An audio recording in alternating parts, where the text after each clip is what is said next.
ॐ अज्ञानतिमिरान्धस्य ज्ञानाञ्जनशलाकया चक्षुरुन्मीलितं येन तस्मै श्रीगुरुवे नमः।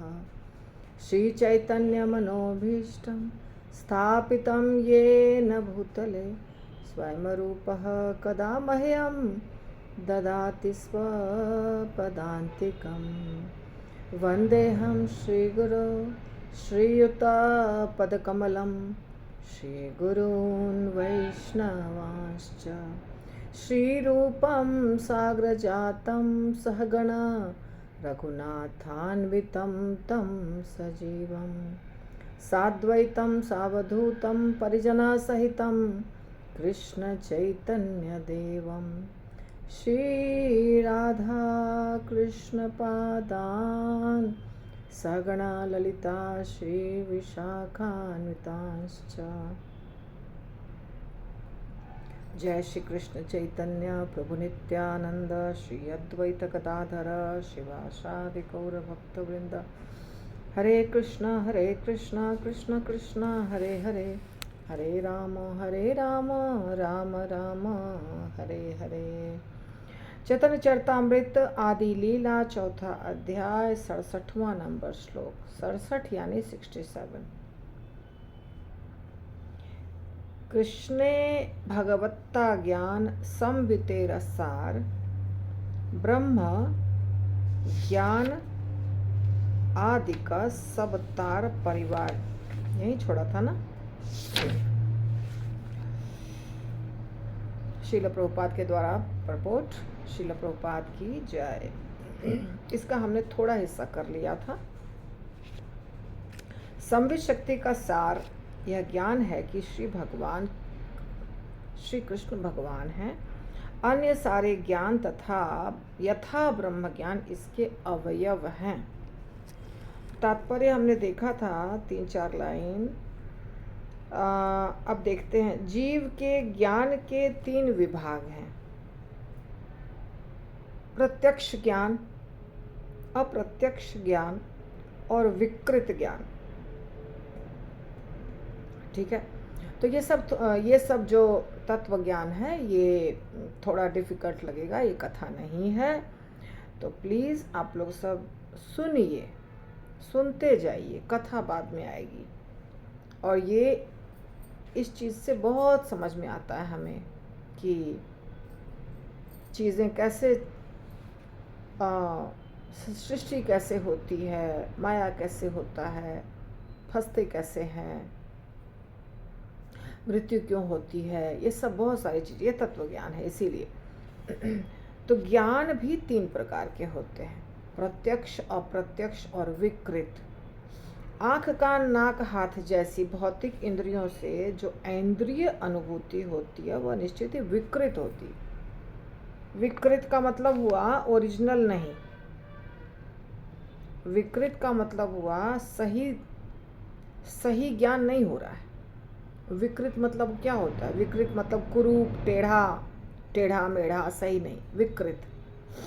तो हमारे जो जितने भी इंद्रियां हैं, ज्ञानेंद्रियां हैं, वो ज्ञान के साधन हैं, उनके द्वारा ज्ञान होता है। जैसे आँखों से देख सकते हैं, कान से सुन सकते हैं, जीवा से स्वाद ले सकते हैं और नाक से सूंघ सकते हैं। यह हाथ भी बताया गया। हाथ तो कर्मेंद्रिय है, हाथ ज्ञानेंद्रिय नहीं है, लेकिन प्रभुपाद हाथ भी बोल रहे हैं। तो ये भी भौतिक इंद्रिय यानी कर्मेंद्रियां, ज्ञानेंद्रियां, कुछ भी बता रहे हैं प्रभुपाद, सब के सब भौतिक इंद्रियां हैं। तो इन इंद्रियों से ज्ञान प्राप्त होता है, मगर ज्ञानेंद्रियों से ज्ञान प्राप्त होता है। ज्ञानेंद्रियां जो हैं वो हमें ज्ञान देती हैं। ठीक है, इसलिए उसका नाम है ज्ञानेंद्रियां। परंतु ज्ञानेंद्रियां हमेशा सही ज्ञान नहीं देती है। ये बात सच है। क्योंकि हमारी इंद्रियां इनकम्प्लीट हैं, सही नहीं है, परफेक्ट नहीं है। जैसे आपको मैं एग्जांपल देती हूँ। जैसे ये पेन को अगर हम पानी के गिलास में डालते हैं, आधा ग्लास पानी, आधा ग्लास भरा हुआ, आधा ग्लास हवा यानी खाली, शीशे का ग्लास है, शीशे के ग्लास में हम इसको डालते हैं तो ये पेन टेढ़ी दिखती है। क्यों दिखती है? क्योंकि एक हमारी आँखें जो है ना, दो प्रकार का पिक्चर बना रही है। ये पिक्चर बनाती हमारी आँखें जो है ना, इसमें ये उस चीज़ को देखती है और वहाँ पे जाके टकराती है, प्रकाश कार्य करता है यहाँ पे लाइट, और वहाँ जाके उस चीज़ के पास टकरा के वापस आती है हमारे आँख में और हमारे रेटिना में एक पिक्चर बनता है। बाद में पहले टेढ़ा बनता है, उल्टा बनता है, फिर बाद में सीधा बनता है। अगर आप साइंस पढ़े हैं तो उसमें आपको पता चला होगा। तो ये पिक्चर बनाती है और ये जो आधा जो पानी वाला हिस्सा है वहाँ पे क्या होता है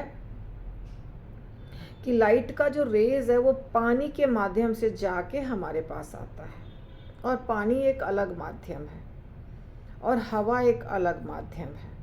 तो जहाँ पानी है वहाँ पिक्चर अलग बन जाता है और जहाँ हवा है वहाँ पिक्चर अलग बन जाता है, जिसके चलते ये पेंसिल टेढ़ा दिखता है शीशे के ग्लास में, और स्टील के ग्लास में तो दिखेगा ही नहीं। ठीक है, तो ये हम सबको पता है कि ये गलत है। और गलत का कारण क्या है? गलत का कारण है कि हमारी आँखें जो हैं वो हर जगह एक जैसे कार्य नहीं कर सकती है, क्योंकि ये भौतिक है। ये डिपेंड कर रही है कि मीडियम क्या है, किस मीडियम से लाइट का रेज यहाँ से गया और वापस हमारे पास आया। ये जो मीडियम है, ये माध्यम जो है लाइट के पास होने का, वो माध्यम के कारण हमारी आँखें धोखा खा रही हैं। इसी प्रकार अभी आपको मैं अगर गुलाब जामुन खिला दूँ, ठीक है, और गुलाब जामुन खिलाने के तुरंत बाद एक एप्पल दे दूँ, तो आप कहेंगे एप्पल उतना मीठा नहीं है। पर कारण क्या है? कारण है कि पहले गुलाब जामुन खाया। तो गुलाब जामुन का टेस्ट बड होता है यहाँ पे जीवा पे। वो गुलाब जामुन का टेस्ट लिया जिसमें भरपूर मात्रा में चीनी है। वो चीनी के कारण जीवा को पता चला कि इतना मीठा है गुलाब जामुन, और वही टेस्ट जीवा में अभी है तुरंत। इसके बाद एप्पल खाया। अब एप्पल का टेस्ट जब जाता है जीवा के पास, तो जीवा जो है वो कंपेयर करता है, क्योंकि पहले वाला ज़्यादा मीठा था तो जीवा को समझ में नहीं आता है कि अरे ये भी मीठा है। उसको लगता है नहीं नहीं, ये तो थोड़ा खट्टा है, या ये तो बहुत कम मीठा है, फीका है। उसका कारण था रिलेटिव ट्रुथ, कंपेयर कर रहा है जीवा, क्योंकि जीवा में स्वाद के टेस्ट बर्ड्स हैं जो कि इन्फॉर्मेशन पहुंचाते हैं हमारे ब्रेन को, और इन्फॉर्मेशन पहुंचा दिया कि ये मीठा नहीं है इतना। अब यहाँ पे गलती किसकी है? हमारे शरीर की, कि हमारा शरीर परफेक्ट नहीं है, हमारा शरीर इम्परफेक्ट है। ये बाहर की चीज़ों के ऊपर निर्भर करता है। बाहर की चीज़ें अगर हमें कुछ उल्टा पल्टा दिखाती है तो हमारा दिमाग उसको फिल्टर नहीं कर सकता है, वो उल्टा पल्टा ही देखता है। किसी व्यक्ति के बारे में अगर आपको ये बताया गया इसने ये चोर है, ये चोर है, ये चोर है, 5 लोगों ने बोला ये चोर है, ये चोर है, तो हमारा दिमाग भी सोचने लगता है चोर है, 5 लोग बोल रहे हैं तो चोर ही होगा। ऐसा होता है। तो विकृत ज्ञान हमारे पास पहुंचता है। ये जो हमारी भौतिक इंद्रियां जितनी भी हैं उन सब से विकृत ज्ञान पहुंचता है। ठीक है, ये समझ में आ गया विकृत ज्ञान किसे कहते हैं? यह भ्रम भौतिक शक्ति का ही एक रूप है जो संवित शक्ति द्वारा विकृत रूप में प्रभावित होता है। संवित शक्ति ही कार्य यहाँ भी कर रही है। ज्ञान का मतलब है संवित शक्ति, लेकिन ठीक से कार्य नहीं कर रही है।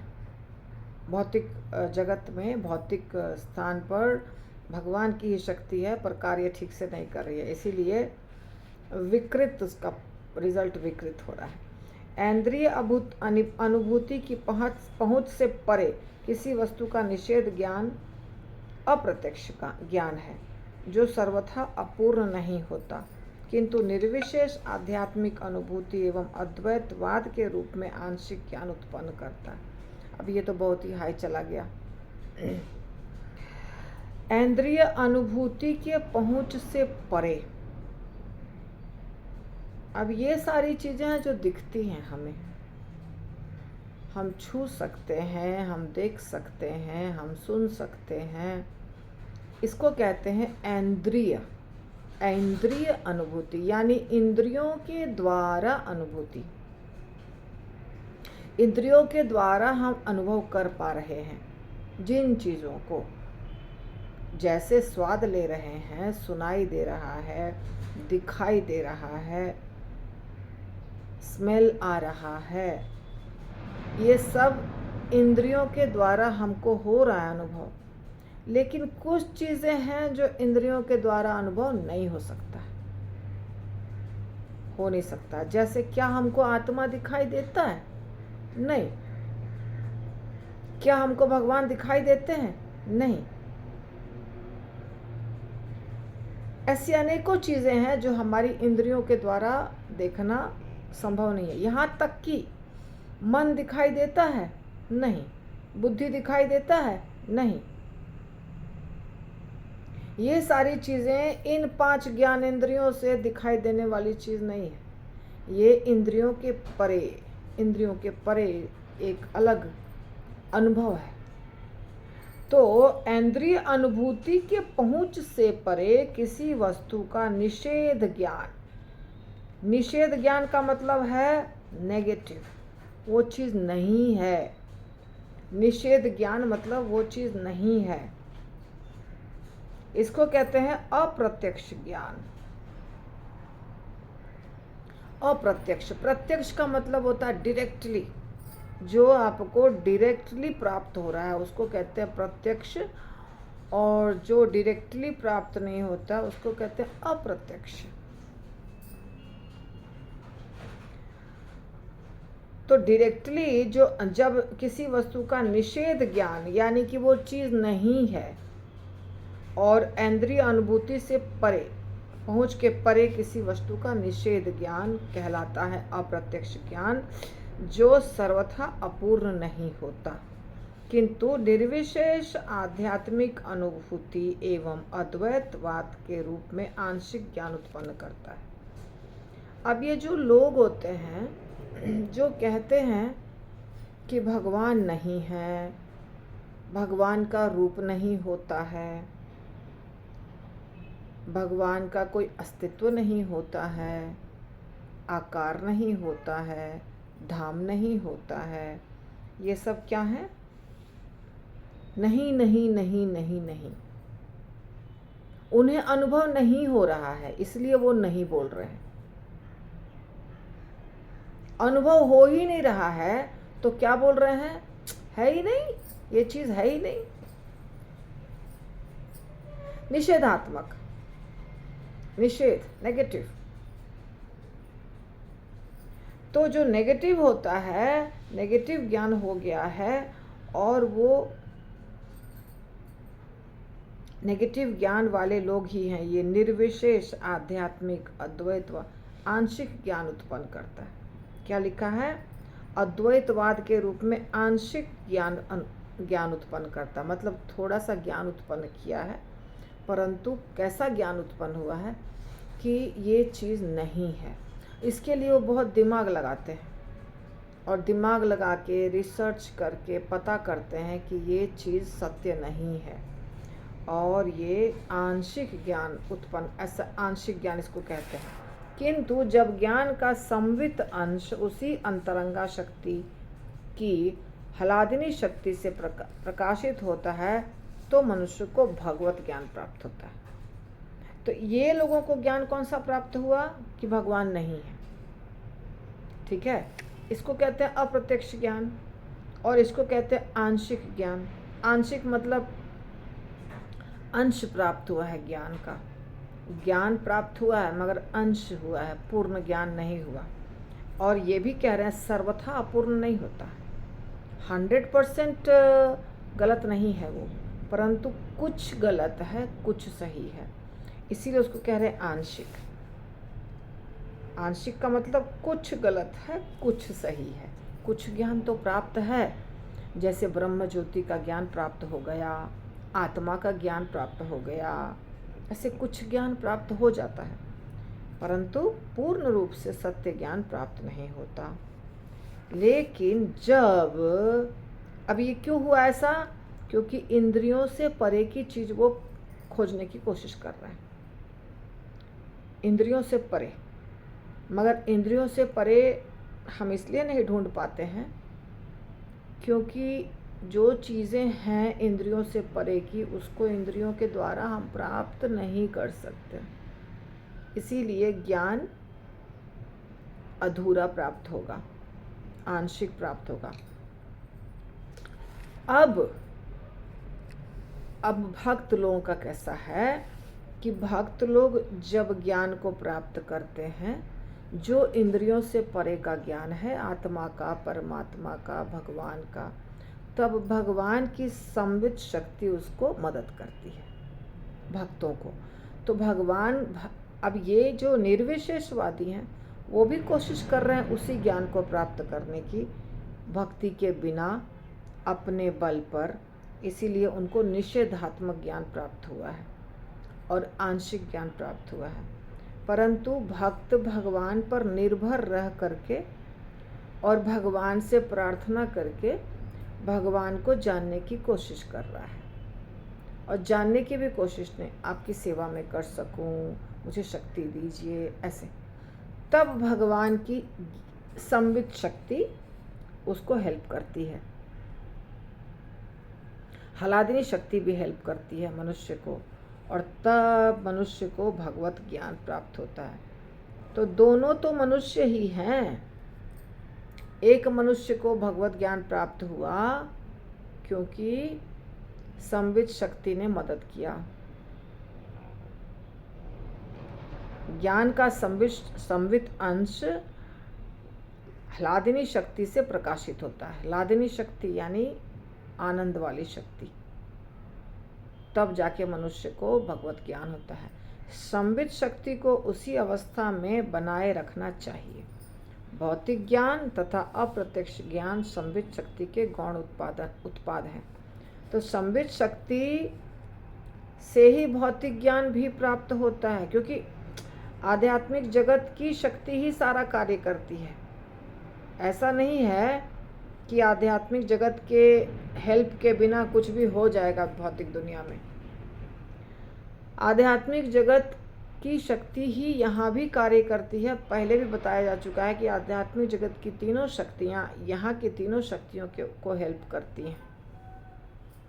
तो आध्यात्मिक जगत की ही शक्ति कार्य कर रही है। लेकिन जब आध्यात्मिक जगत की संवित शक्ति कार्य कर रही है यहाँ भौतिक जगत में, संवित यानी ज्ञान वाली शक्ति, तो भौतिक ज्ञान और अप्रत्यक्ष ज्ञान प्राप्त हो रहा है। इन इंद्रियों के द्वारा भौतिक ज्ञान प्राप्त हो रहा है और इन्हीं इंद्रियों के द्वारा अप्रत्यक्ष ज्ञान भी प्राप्त हो रहा है।